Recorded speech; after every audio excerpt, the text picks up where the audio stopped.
With Doubtnut, get instant video solutions to all your maths, physics, chemistry, and biology doubts. Just click the image of the question, crop the question, and get instant video solution. Download Doubtnut app today.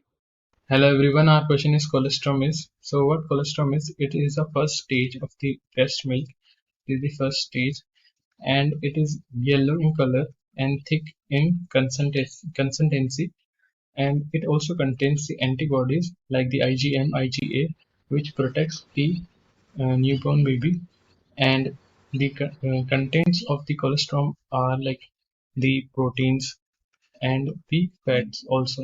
It also contains some amount of fat also. And other thing about colostrum is that it develops during the pregnancy, not after the pregnancy. It develops during the pregnancy, not giving after the newborn baby or the birth. So developed during the pregnancy. So our answer for this question will be, like, check our options.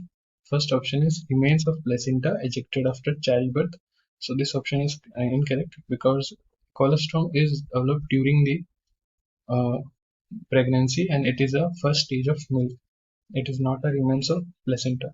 So option A is wrong. Second option is it is a fore milk. So option second is the correct answer because, as I said, it is a first stage of the breast milk. So option second is the correct answer. Thank you. For class 6 to 12, IIT JEE and NEET level. Trusted by more than 5 crore students. Download Doubtnut app today.